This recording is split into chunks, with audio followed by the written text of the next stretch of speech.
Hello student, मैं अभिषेक MSITI के online portal में आपका बहुत बहुत स्वागत करता हूँ। तो कल हमने क्या देखा था, हम पहले वो देख लेते हैं थोड़ा सा। कल हमने देखा था कि AC करंट क्या होता है, DC करंट क्या होता है, और इसके अलावा क्या देखा था, विद्युत धारा के 3 प्रभाव देखे थे। कौन कौन से प्रभाव देखे थे? ऊष्मीय प्रभाव, चुंबकीय प्रभाव और रासायनिक प्रभाव। तो आज हम देखेंगे कि विद्युत कुछ महत्वपूर्ण विद्युत पद, मतलब ये जो विद्युत भाग बल हो क्या होता है, विभव क्या होता है, विभवांतर क्या होता है, इन सब के बारे में देखेंगे। ठीक है, और विद्युत पदार्थों के प्रकार थोड़ा देखेंगे आज हम। तो चलिए वीडियो स्टार्ट करते हैं। स्टूडेंट, यहाँ सबसे पहला महत्वपूर्ण पद है विद्युत वाहक बल। इसको इलेक्ट्रो में क्या इंग्लिश में क्या बोलते हैं इसको? इलेक्ट्रोमोटिव फोर्स, और शॉर्ट में बोलते हैं EMF।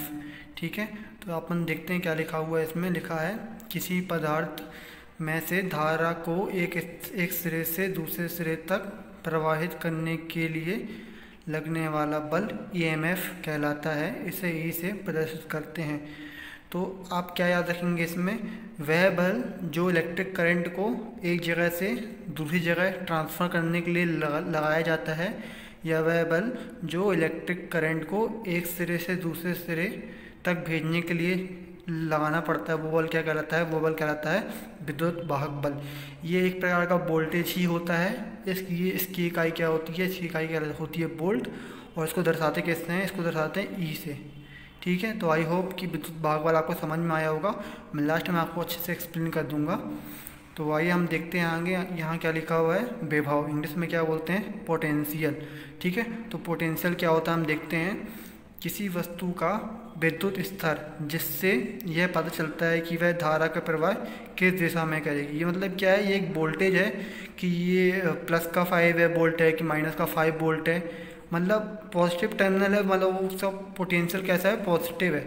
ठीक है, विभव क्या होता है? विभव एक वोल्टेज होता है, पर वो ये दर्शाता है कि वो ज़्यादा है वोल्टेज कि कम है वोल्टेज, की वोल्टेज पॉजिटिव है कि निगेटिव है। ठीक है, तो जैसा कि इसमें क्या लिखा है, किसी वस्तु का विद्युत स्तर क्या बताता है? वो कि वस्तु जो है वो कितनी चार्ज है। ठीक है, उसका उसमें विद्युत कितनी स्टोर की गई है वो बताता है क्या? विभव। यहाँ नोट दिया हुआ है, धारा का प्रवाह सदैव उच्च विभव वाले चालक से निम्न विभव वाले चालक की ओर होता है। ठीक है, जिसका मतलब क्या है? इसका मतलब ये है कि ये क्या है? ये कोई क्या है? ये कोई तार है। ये कोई तार है, इसके एक सिरे A पे कितना वोल्टेज है? प्लस का 5 वोल्ट है। सिरे B पे कितना वोल्टेज है? प्लस का 2 वोल्ट है। तो आप देखेंगे कि यहाँ 5 वोल्ट ज़्यादा है और 2 वोल्ट कम है। तो धारा कहाँ बहेगी? धारा बहेगी A से B की ओर। तो मतलब धारा की दिशा क्या होगी? ये होगी।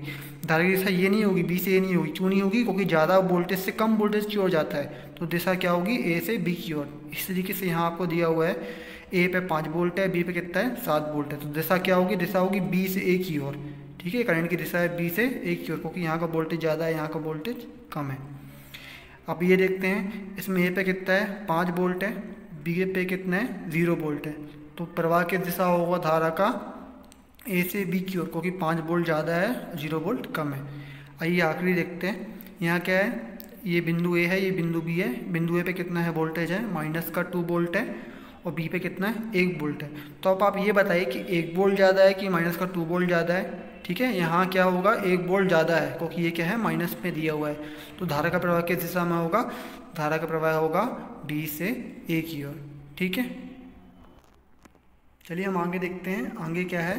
विभवांतर। विभवांतर क्या क्या बोलेंगे इंग्लिश में? Potential difference. ठीक है, तो इसकी परिभाषा क्या है? दो बिंदुओं के बीच के विभवों के अंतर को विभवांतर कहते हैं।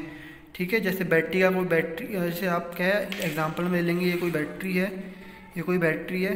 बैटरी में एक पॉजिटिव टर्मिनल है, ये वाला पॉजिटिव है, कैसा है? निगेटिव है। तो पॉजिटिव पे कितना है? पॉजिटिव पे 5 वोल्ट है, और इसमें क्या है? 0 वोल्ट है। पॉजिटिव वाले में वोल्टेज होता है, निगेटिव वाला 0 होता है। तो विभवांतर कितना होगा? विभवांतर होगा 5 माइनस 0 बराबर कितना होगा? 5 वोल्ट। इस तरीके से क्या होगा, जब दो विभवों के, जो विभव है इनके, जब दो विभवों के बीच का अंतर की बात की जाती है, उसको क्या बोलते हैं? उसको बोलते हैं विभवांतर। यहाँ एग्जाम्पल लिया हुआ है मैंने फिर से। ये पॉइंट A है, पॉइंट B है। पॉइंट A पे कितना है? 5 वोल्ट है, पॉइंट B पे कितना? 2 वोल्ट है। तो अपन बोलेंगे A और B के बीच विभवांतर कितना होगा? तो क्या बोलेंगे? VAB बराबर, विभवांतर कैसे निकालेंगे? 5 माइनस 2, तो विभवांतर होगा 5 माइनस 2 बराबर 3 वोल्ट। मतलब बिंदु ए और बिंदु बी के बीच विभवांतर कितना है, बिंदु ए और बिंदु बी के बीच विभवांतर है 3 वोल्ट। इस तरीके से मैंने यहाँ दूसरा अगला लिया हुआ है, इसमें पॉइंट ए पे कितना है -3 वोल्ट और पॉइंट बी पे कितना है +2 वोल्ट। तो इसमें विभव का अंतर कैसा होगा, इसमें होगा ये वाला, आप जानते हैं कि ये वाला पॉजिटिव है, ये निगेटिव है, मतलब धारा का प्रभाव कहाँ से होगा, धारा का प्रवाह होगा V से A की ओर, इसलिए अपन क्या लिखेंगे V फॉर वोल्टेज, V मतलब B से A की ओर धारा बहेगी। तो इसमें क्या होगा 2 और माइनस, यहाँ वोल्टेज कितना है -3 वोल्ट, यहाँ वोल्टेज कितना है -3 वोल्ट, हो जाएगा 2 माइनस -3, तो माइनस क्या हो जाएगा प्लस हो जाएगा, तो 2 + 3, तो विभवांतर कितना हो जाएगा +5 वोल्ट। ठीक है, तो ये क्या होता है, ये होता है विभवांतर। आप देखेंगे कि यहाँ आपका विद्युत वाहक बल हो गया, विभव हो गया और विभवांतर हो गया, तीनों क्या है एक प्रकार के वोल्टेज ही हैं। सबकी यूनिट क्या होती है, सबकी यूनिट वोल्ट ही होती है। ठीक है, सब एक प्रकार के वोल्टेज हैं, बस इनमें थोड़ा डिफरेंस है जो आपको क्या होना चाहिए, पता होना चाहिए। ठीक है, मैं फिर से थोड़ा बता देता हूँ आपको कि विद्युत वाहक बल क्या होता है, वह बल जो धारा के प्रवाह के लिए आवश्यक है क्या कहलाता है, विद्युत वाहक बल कहलाता है। इस तरीके से विभव क्या है, विभव जो है एक बिंदु का, उस बिंदु का कितना विद्युत स्तर है, ठीक है, उस बिंदु का कितना विद्युत स्तर है, उसमें कितनी विद्युत स्टोर है, क्या कहलाता है, उसका विभव कहलाता है। विभवांतर क्या हो जाएगा, दो विभवों के बीच का अंतर क्या कहलाएगा, विभवांतर कहला जाएगा। तो आई होप ये आपको अच्छे से समझ में आया होगा। ठीक है, अब हम चलते हैं आगे स्टूडेंट। तो हम आगे देखेंगे कि विद्युत पदार्थ कितने प्रकार के होते हैं। ठीक है, तो विद्युत पदार्थ क्या लिखा है, विद्युत पदार्थों को 3 भागों में विभक्त किया जा सकता है। सबसे पहले कौन सा कहलाएगा, चालक, फिर क्या होगा कुचालक, फिर क्या होगा अर्धचालक। चालक को इंग्लिश में क्या बोलेंगे, कंडक्टर, कुचालक को इंसुलेटर, अर्धचालक को क्या बोलेंगे, सेमी कंडक्टर। ठीक है, तो आइए हम पहले चालक देखते हैं। तो चालक को क्या बोलते हैं, कंडक्टर। ठीक है, पहला पॉइंट है इनमें मुक्त इलेक्ट्रॉनों की संख्या बहुत अधिक होती है। तो मैं आपको बता दूं कि जितने ज़्यादा मुक्त इलेक्ट्रॉन होंगे वो पदार्थ उतना ज़्यादा विद्युत का अच्छा चालक कहलाएगा। जैसे आप जानते हैं चांदी बहुत अच्छा चालक होती है, कॉपर अच्छा चालक होती है, ठीक है, एल्यूमिनियम की तुलना में। तो ये क्या है, जो चांदी है और जो क्या है तांबा है, इनमें मुक्त इलेक्ट्रॉनों की संख्या बहुत अधिक है। अगर मुक्त इलेक्ट्रॉनों की संख्या बहुत कम है तो वो क्या कहलाएगा, वो इंसुलेटर कहलाएगा, मतलब क्या कुचालक कहलाएगा। ठीक है, तो पहला पॉइंट क्या है, इनमें मुक्त इलेक्ट्रॉनों की संख्या अधिक होती है। सेकेंड पॉइंट क्या लिखा हुआ है, इसमें धारा का प्रवाह आसानी से होता है। आपको पता है जो चालक वही कहलाते हैं जिनमें विद्युत धारा का प्रवाह आसानी से होता है। तो क्या होगा, चालक में धारा का प्रवाह आसानी से होता है। एग्जाम्पल दिए हुए यहाँ कुछ, पहला एग्जाम्पल क्या है, सोना, चांदी, पारा। पारा क्या होता है, पारा एक धातु होती है जो लिक्विड फॉर्म में होती है, ग्रेफाइट। ठीक है, ग्रेफाइट इसके अलावा क्या, अशुद्ध जल। यहाँ आपको एग्जाम्पल में क्या लिखा हुआ है, अशुद्ध जल। तो अशुद्ध जल जो होता है वो विद्युत का क्या होता है, चालक होता है। पर जो शुद्ध जल होता है, प्योर H2O, वो क्या होता है, विद्युत का कुचालक होता है। ठीक है, करंट क्यों लगता है कूलर वगैरह में, क्योंकि उसमें जल जो होता है अशुद्ध होता है। ठीक है, जो अपन घर में पानी पीते हैं वो क्या होता है, प्योर पानी नहीं होता है, वो अशुद्ध होता है। प्योर H2O वही होता है जो लैब में बनाया जाता है। ठीक है, ठीक है, आगे देखते हैं। इसमें लिखा हुआ है अच्छे चालक के गुण। तो ये जो एक अच्छा चालक होता है उसमें कौन कौन सी प्रॉपर्टी होनी चाहिए, कौन कौन से गुण होना चाहिए, तब आप उसको अच्छा चालक कहेंगे। सबसे पहले तो क्या होना चाहिए, वह सस्ता व सरलता से उपलब्ध होना चाहिए। ठीक है, तो अच्छा चालक वही होगा जो आपको आसानी से मिल जाए, नहीं तो आप उसका यूज़ कैसे करेंगे। तो वो क्या होना चाहिए, सस्ता होना चाहिए, मतलब ज़्यादा महंगा नहीं हो, जैसे सोना चांदी है वैसा नहीं हो, और क्या हो, आसानी से मिल जाए, नहीं तो आप थोड़ा सा यूज़ कर पाएंगे। आप काम कैसे करेंगे, महंगा होगा तो, है ना। सेकेंड पॉइंट क्या लिखा हुआ है, चालक तन्य होना चाहिए। तन्य मतलब क्या होता है, जैसे आपको पता होगा तन्यता एक गुण होता है पदार्थ का। तन्यता क्या होती है कि उसके तार बनाए जा सकें। तन्यता क्या होता है, किसी पदार्थ के तार बनाए जा सकते हैं, तो वो क्या कहलाता है, तन्य कहलाता है। ठीक है, तो ये चालक है तो आपको उसके तार बनाने पड़ेंगे। तार बनाने के लिए क्या, तन्य होना जरूरी है। ठीक है, अगला पॉइंट है चालक मजबूत व आघात वर्ध होना चाहिए। मजबूत तो जरूरी है, नहीं तो आप केबल बनाएंगे तो केबल किसी ने खींच दी तो केबल तो टूट जाएगी। तो चालक क्या होना चाहिए, मजबूत होना चाहिए। और आघात वर्ध का मतलब क्या होगा, कई बार क्या होता है चालक को चपटा करना पड़ता है, चालक को मोड़ना पड़ता है। ठीक है, तो सबके लिए आघात वर्ध होना जरूरी है। आघात वर्ध क्या कहलाता है, अगर हम उसको किसी पदार्थ को पीट पीट के उसकी चादर बना सकते हैं तो वो क्या कहलाएगा, उसका आघात वर्ध का गुण कहलाएगा। ठीक है, अगला पॉइंट है, ये इंपॉर्टेंट पॉइंट है आपके लिए, क्या है, विशिष्ट प्रतिरोध कम और चालकता अधिक होना चाहिए। ठीक है, जब कोई जो पदार्थ चालक है तो उसकी क्या होना चाहिए, विशिष्ट प्रतिरोध कम। विशिष्ट प्रतिरोध क्या होता है, इस दुनिया में जितने भी पदार्थ हैं सबका एक खुद का प्रतिरोध होता है। ठीक है, वो खुद का प्रतिरोध क्या कहलाता है, उसका विशिष्ट प्रतिरोध कहलाता है। जैसे कि मैं आपको एग्जांपल देता हूँ, तो चांदी होती है, जो चांदी का विशिष्ट प्रतिरोध क्या होता है, बहुत कम होता है। और जो आपका एल्यूमिनियम होता है, एल्यूमिनियम का विशिष्ट प्रतिरोध क्या होता है, बहुत ज़्यादा होता है। ठीक है, तो विशिष्ट प्रतिरोध आपको अगली वीडियो में अच्छे से एक्सप्लेन करूँगा बाद में। अभी समझ लीजिए कि विशिष्ट प्रतिरोध कम होना चाहिए अच्छे चालक का। ठीक है, चालकता अधिक होनी चाहिए, चालकता तो जरूरी है, अच्छी होनी चाहिए, तभी तो धारा बहेगी उससे। ठीक है, अगला पॉइंट है आसानी से सोल्डरिंग होना चाहिए। अब आप चालक है तो आपको बीच में कहीं ना कहीं जोड़ लगाने पड़ेंगे, और जब आप जोड़ लगाएंगे तो जोड़ को जॉइंट करके सोल्डरिंग करनी पड़ेगी। तो अगर उसमें सोल्डरिंग ही नहीं होगी तो अच्छे से जोड़ आपका लग नहीं पाएगा। तो इसलिए क्या है, अच्छे चालक में आसानी से क्या हो, सोल्डरिंग हो जाना चाहिए। ठीक है, ये इंपॉर्टेंट पॉइंट है अच्छे चालक के गुण के। और भी पॉइंट है पर मैं आपको इंपॉर्टेंट बता रहा हूँ। ठीक है, तो अगले आप क्या कुछ एग्जाम्पल देख लीजिए। सबसे पहला एग्जाम्पल क्या है, ठोस चालक का। ठोस चालक तो आपको पता है क्या होते हैं, सोना, चांदी, धातु, जितनी भी धातुएं होती है ऑलमोस्ट सभी होती है। ठीक है, और अशुद्ध जल भी होता, अशुद्ध जल तो लिक्विड में आएगा। ये सोना, चांदी, कॉपर आदि जो भी धातुएं होती हैं मोस्टली क्या होती हैं, विद्युत की चालक होती हैं। द्रव में क्या आएगा, द्रव में मैंने लिखा हुआ है अशुद्ध जल। जो अशुद्ध जल होता है वो क्या होता है, चालक होता है। और लिक्विड फॉर्म में, द्रवावस्था में, और सिल्वर नाइट्रेट का विलयन भी क्या होता है, विद्युत का द्रव्य चालक होता है।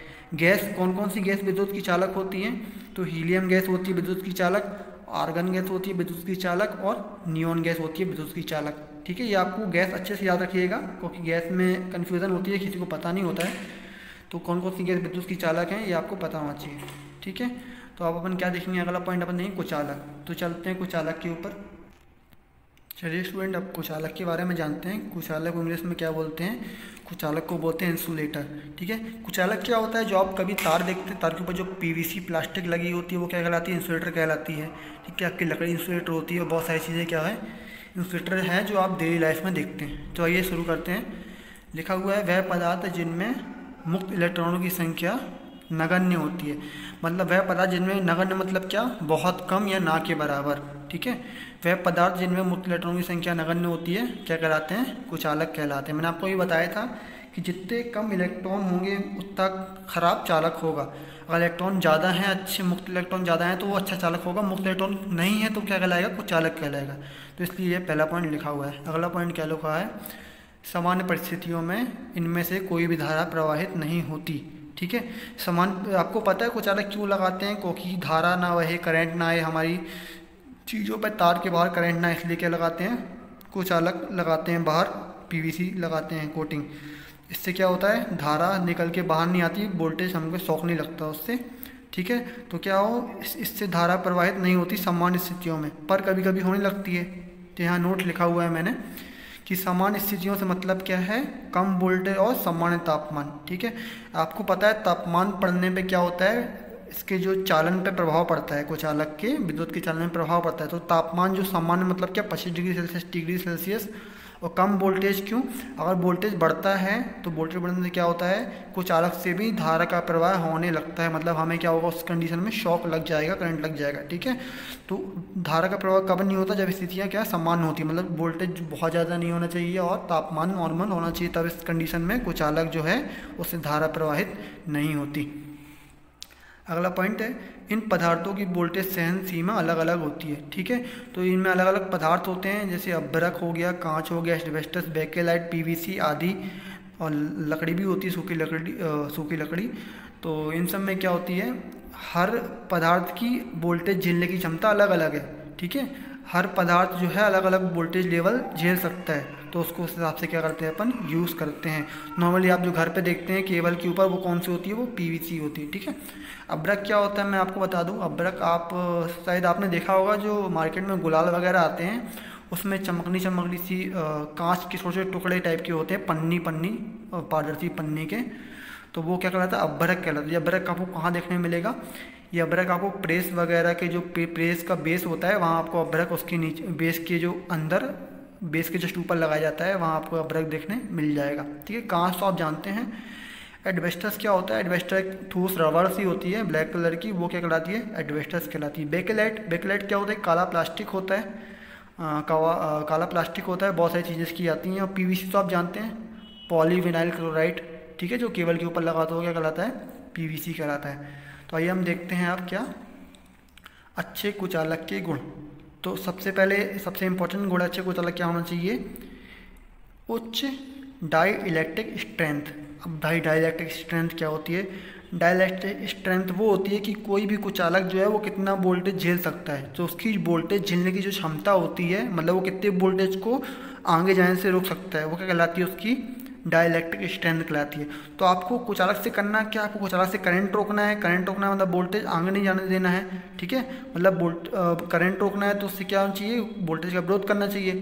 तो क्या होगा, उच्च डाई इलेक्ट्रिक स्ट्रेंथ, मतलब वो ज़्यादा से ज़्यादा वोल्टेज झेलने की उसकी क्षमता होनी चाहिए, तब क्या कहलाएगा, वो एक अच्छा कुचालक कहलाएगा। सेकंड पॉइंट फिर से वही, सस्ता व सुलभ, मतलब सस्ता होना चाहिए, ज़्यादा महंगा नहीं हो और हमें क्या आसानी से वो प्राप्त हो जाए, मिल जाए। थर्ड पॉइंट है मजबूत होना चाहिए। देखिए अब ये भी मजबूत होना ज़रूरी है, नहीं तो आपने केबल खींची, आपका इंसुलेशन ही ख़राब हो गया तो करंट आने लगेगा फिर केबल में, है ना, तो मजबूत होना भी ज़रूरी है। अगला पॉइंट क्या है, नमी और जल से अप्रभावित होना चाहिए, क्योंकि तार वगैरह बाहर भी लगाते हैं इंसुलेटर, वहाँ भी लगाना पड़ता है, तो क्या होना चाहिए, नमी और जल का उसमें ज़्यादा प्रभाव नहीं पड़ना चाहिए, नहीं तो क्या हो जाएंगे, टाइम के साथ खराब होने लगेंगे। तन्यता का गुण होना चाहिए, तन्यता होना ज़रूरी है, क्योंकि जब आप तार बनाएंगे लंबी लंबी तो आप जो उसके ऊपर इंसुलेशन है उसको भी तो आप लंबा लंबा खींचेंगे तार के जैसा, तो क्या वो इंसुलेशन भी खींचना चाहिए, इंसुलेशन की भी तार बंद करने की क्षमता होनी चाहिए, इसलिए क्या तन्यता का गुण भी इसमें होना चाहिए। लास्ट पॉइंट दिया हुआ है इसमें, विशिष्ट प्रतिरोध अधिक व चालकता नगण्य होनी चाहिए। विशिष्ट प्रतिरोध अधिक क्यों होना चाहिए, अभी अपन ने क्या देखा था, इसके पहले आपने देखा था, ये अपन ने चालक में क्या देखा था, विशिष्ट प्रतिरोध क्या होना चाहिए, कम होना चाहिए। इसमें अपन ने क्या देखा, विशिष्ट प्रतिरोध कैसा होना चाहिए, अधिक होना चाहिए। विशिष्ट प्रतिरोध अधिक होगा तब तो ये वोल्टेज को, करंट को आगे जाने नहीं देगा, है ना, तब तो ये, नहीं तो वोल्टेज करंट आगे चला जाएगा उससे। तो क्या होना चाहिए, विशिष्ट प्रतिरोध अधिक होना चाहिए। चालकता कम होनी चाहिए, चालकता कम होगी तभी तो ये करंट को आगे जाने नहीं देगा, अगर चालकता देखो तो करंट तो बह जाएगा इससे, है ना। तो क्या होना चाहिए, विशिष्ट प्रतिरोध अधिक और चालकता नगण्य होनी चाहिए। ये इंपॉर्टेंट पॉइंट है, आपको ये अच्छे से पता होना चाहिए क्योंकि आप इलेक्ट्रीशियन हैं। चलिए एग्जाम्पल देखते हैं। ठोस कुचालक तो आपको पता है, अभ्रक मैंने आपको बताया, बैकेलाइट हो गई, कांच हो गई, सूखी लकड़ी हो गई, है ना। द्रव्य में क्या आएगा, खनिज तेल। खनिज तेल मतलब क्या, जो ट्रांसफॉर्मर में ऑयल भरता है वो अलग तेल कहलाया जाएगा आपका, डीजल पेट्रोल, है ना, ये खनिज तेल के अंतर्गत आएंगे। व कुछ लचीले कुचालक, लचीले मतलब जो मुड़ सकें, इसमें क्या आएगा, पीवीसी और रेजिन। गैसी कुचालक में आपको याद रखना पड़ेगा, गैसी में ये इंपॉर्टेंट है, शुष्क हवा और नाइट्रोजन और हाइड्रोजन, ठीक है। तो आपको अगर कोई प्रॉब्लम होती है इस वीडियो में तो आप नीचे कमेंट कर सकते हैं, और अगर आप कुछ अच्छी वीडियो चाहते हैं इसके आने वाले तो आप हमें सजेस्ट कर सकते हैं कमेंट बॉक्स पे कि इस टॉपिक में हमें वीडियो चाहिए सर, ठीक है। तो आई होप ये सेशन आपको पसंद आया होगा, अगर पसंद आया हो तो वीडियो को जरूर लाइक कीजिएगा और चैनल को जरूर सब्सक्राइब कीजिएगा। Thank you for watching.